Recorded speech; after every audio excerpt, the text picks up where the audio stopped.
Let me give you a little background. Welcome, candidates. I'm going to give a little introduction here and tell you a little bit about the 47th House District, because as I said before, I'm looking back at a map.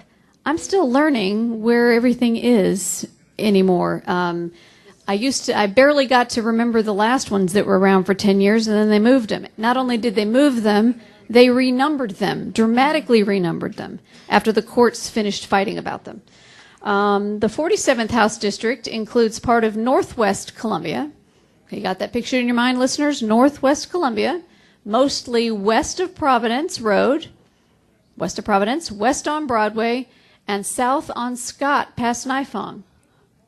The district then is along northern Columbia City boundary and runs north to Randolph County, including South Moberly, the Magic City, as we call it on our program. Harrisburg and Higbee are in this district. We will now begin with the opening statements. Let's see.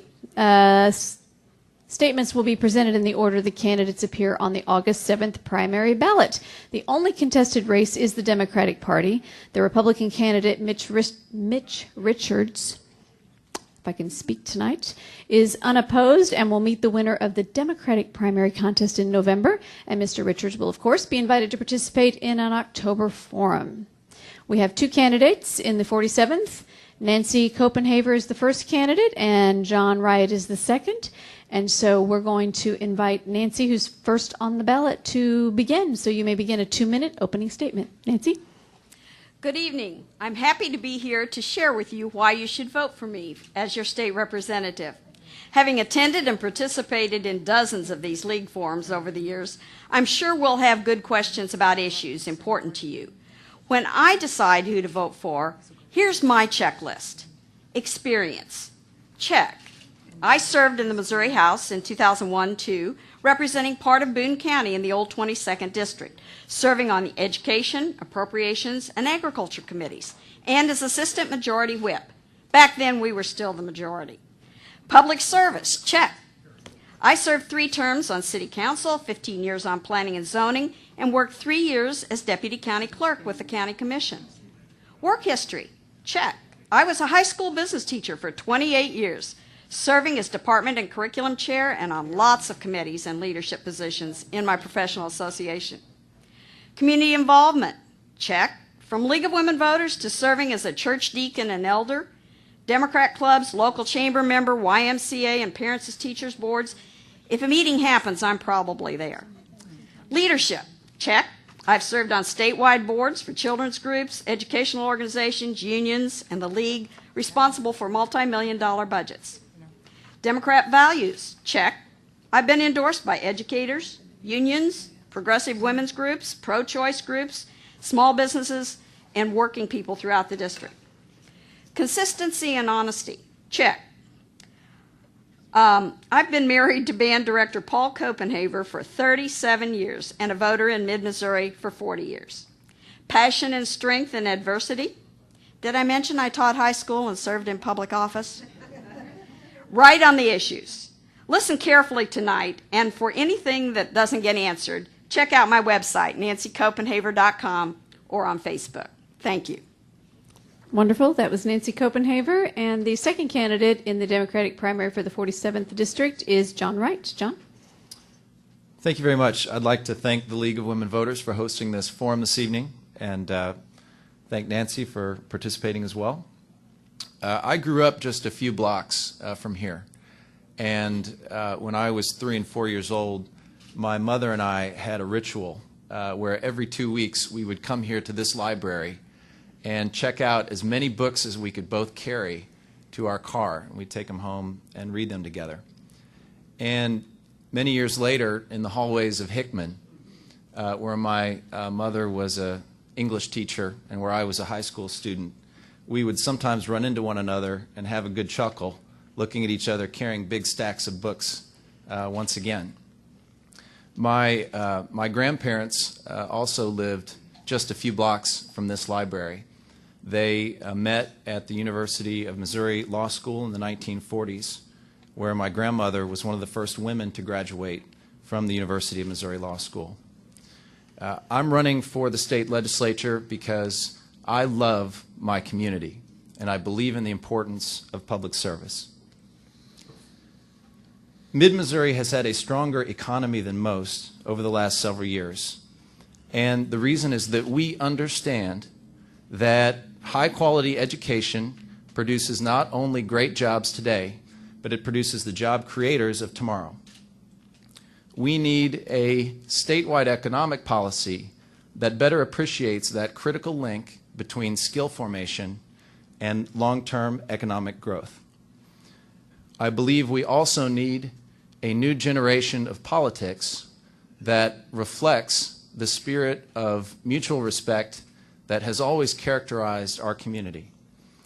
That is a principle that is shared by most of the leaders in our community, and that's why our campaign has been endorsed by leaders such as Chris Kelly and others. So I've up to 2 minutes, and I'll stop, and I look forward to fielding questions. Thank you, John. I'm going to ask some of the same questions that we asked of the other candidates so that we can hear your answers, but I'll also mix it up a little bit. But we're going to start with the exact same one, and we're going to go, the first question will be asked in the same order that you gave your opening statement. And obviously, with only two, we're just going to kind of go back and forth into who answers first and who answers second, just so both of you understand the way we're going to roll here. So, Nancy, this first question is directed to you first. If you are successful in this election, what specific problem from your district should receive your immediate attention? For me, that's really very easy. It's obviously state support for education. And I'm not talking about just K-12 education, but preschool education, higher education, and retraining for people. What has happened is that the state has pulled back its support on public education, which has required our local districts to step up to the plate and increase taxes in order to maintain what they are currently doing. And in many cases, they have not been able to maintain that. We have to go back to the point where the state meets its constitutional requirement. It's the second requirement under the state constitution is the support of public education. We've got to do more to support higher education so that our students don't leave college with huge amounts of debt, so that everybody has access to higher education, and it doesn't have to just be a four-year or university education. We need to enhance our community colleges as well as our retraining. And to me, that has to be number one, and that leads into the economic development that our state needs. Thank you very much. John, the same question to you. If you are successful in this election, what specific problem from your district should receive your immediate attention? Well, I believe that Nancy is exactly right. The most important function of state government is education, and it is more important today than it ever has been before. We need to protect our investments in K-12 education. We have fallen to 48th out of the 50 states in terms of our state support for education. We need to protect our higher education. The initial budget proposed by the governor earlier this year contemplated more than $100 million reduction in the budget for our colleges and universities, and that where our student-to-faculty ratios have already increased from 22 to 27 in the last 7 years alone in our colleges and universities. In addition, we need to focus on early childhood education. We now know with the benefit of research that we can predict to a fairly high degree of accuracy high school graduation rates based on reading levels in kindergarten and first grade.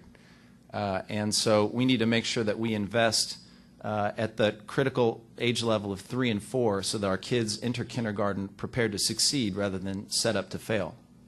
And finally, we need to leverage our strengths in our academic institutions across the state, from the University of Missouri to the worker retraining programs at the Moberly Area Community College to the Stowers Institute in Kansas City and Wash U in St. Louis. We need to support the construction of ever more vibrant economic clusters around these research institutions by leveraging their intellectual property and by leveraging the skills that they promote in supporting an ever deeper and more vibrant and highly skilled workforce.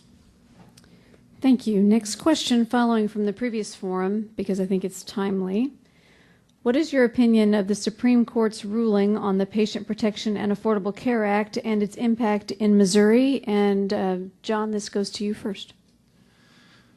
Well, my opinion is that my opinion doesn't much matter because it's settled, and it's a 5-4 decision, but it's on the books.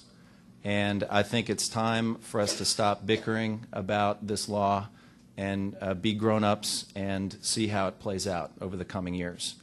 There are some good things about it. There may be some bad things about it, but it's time to let the law take its shape.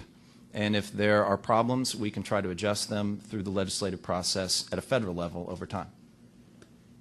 Thank you. Same question to you, Nancy. What is your opinion of the Supreme Court's ruling on the Patient Protection and Affordable Care Act and on its impact in Missouri? I'm very happy that the Supreme Court ruled the way it did.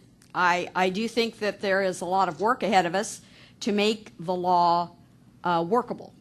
And part of the situation will fall back on us in the Missouri legislature because we do have to deal with a number of things that have been left up the states. I do not think that it makes any sense for Missouri just to say we're not going to have anything to do with it and let the federal government decide how do we do it.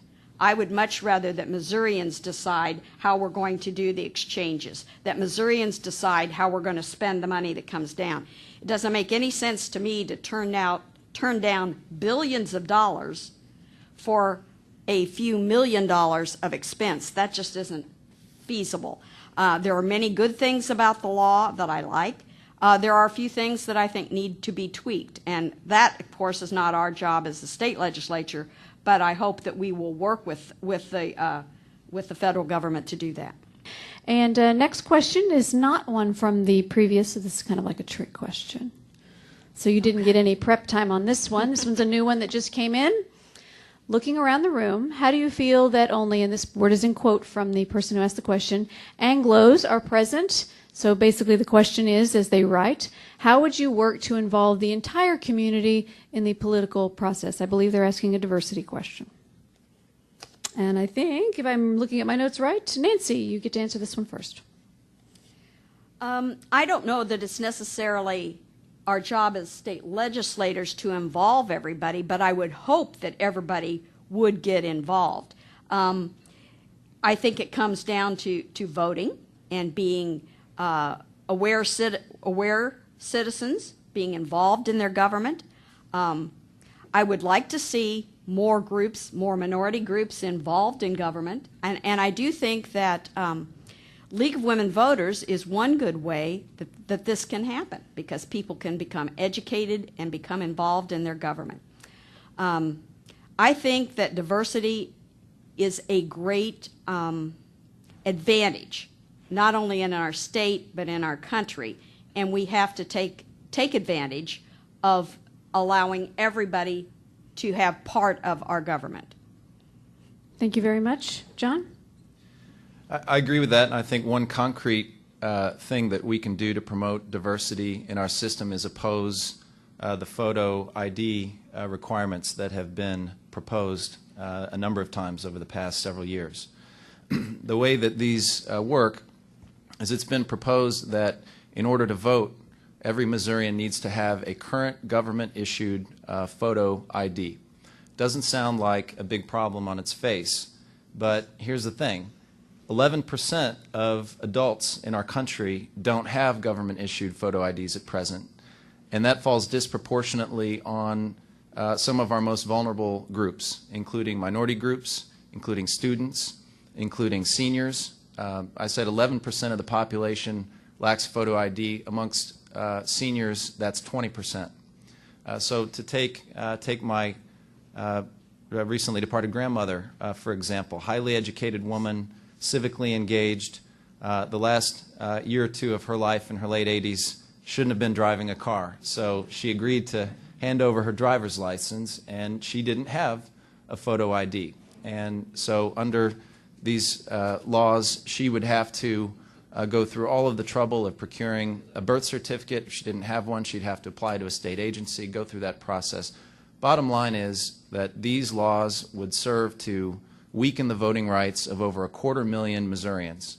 and we need to make sure that we oppose those kinds of laws and other similar laws. Thank you very much. Next question is one from the previous forum as well. Many people are concerned about transporting goods and people along Interstate 70. What creative ideas do you have to solve that problem? And John, you'll be first to answer that. Well, we've got to build better roads and bridges. And the good news is that this is a good time from an economic perspective to be making investments in our infrastructure because we are under full employment at present. The bottom line is that we can't do this without raising more revenue. I think for a number of reasons that a toll road is the wrong approach, but there are several different ways that we can raise revenue at a state level to support incremental investments in infrastructure, which at the same time would help to stimulate our economy by bringing folks back to work. One example is certainly the gasoline tax, and nobody likes to pay higher taxes, but we've got to find a way to pay for our infrastructure. And we have benefited over time from greater fuel efficiency in our vehicles, and one of the reasons that we have problems with our roads is that our fuel tax is based on a per gallon basis, and so as cars become more fuel efficient, more cars are on the roads, but fewer dollars are being paid for the fuel tax because it takes less gas to transport those cars over the same amount of mileage. And so one of the problems, one of the reasons that our roads are falling apart in many instances is because revenues from that gas tax have been flat to declining. Another thing that we can do is we can look at things like the corporate franchise tax, which we did away with a couple of years ago, cost the state $80 million in annual revenue. We can look at things like taxing internet sales, which currently are not subject to sales taxes and disadvantage local merchants to the benefit of out-of-state merchants who sell their goods online. We can look at things like our tax credit programs and heeding the advice of the governor's bipartisan commission on tax credit programs. We could generate a couple $100 million of revenue for the state. Thank you very much. The next question will be answered by Nancy first, and this one was also asked in the previous. We're still on the same one. Oh.